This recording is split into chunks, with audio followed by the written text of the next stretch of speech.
নমস্কাৰ আপোনালোক সকলোলৈকে স্বাগতম জনাইছো মোৰ এই নতুন ভিডিঅ'টিলৈ। আজি জগন্নাথ মন্দিৰৰ ৰথ যাত্ৰাৰ চতুৰ্থ দিন অৰ্থাৎ আজি 24 তাৰিখ। আমি জগন্নাথ মন্দিৰলৈ গৈছিলোঁ।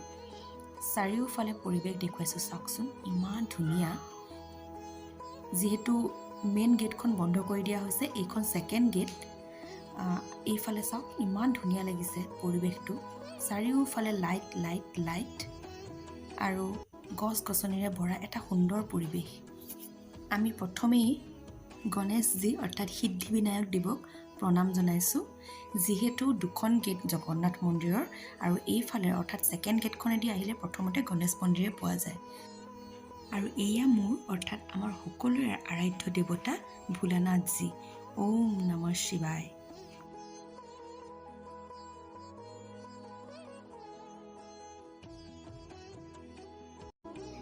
আৰু এয়া হনুমান মন্দিৰ।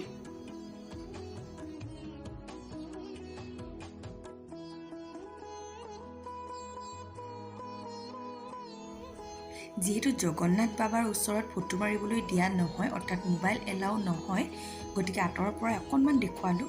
আৰু এয়া সকলোৱে পণ্ডিতসকলে ভজন গাই আছে। আৰু এয়া চাওকচোন, আমাৰ সকলোৱে জানে এয়া কি অনন্ত শয্যা। আৰু আমাৰ মৰমে ইফালৰ পৰা সিফালে খুব ঘূৰি ফুৰিছে। আৰু সেয়া বাওঁফালৰ পৰা ক্ৰমে লক্ষী মন্দিৰ আৰু ৰাম মন্দিৰ।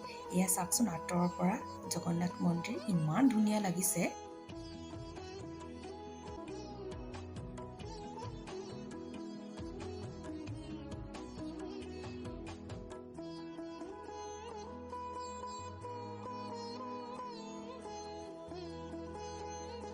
আৰু এয়া হৈছে বিমলা মন্দিৰ।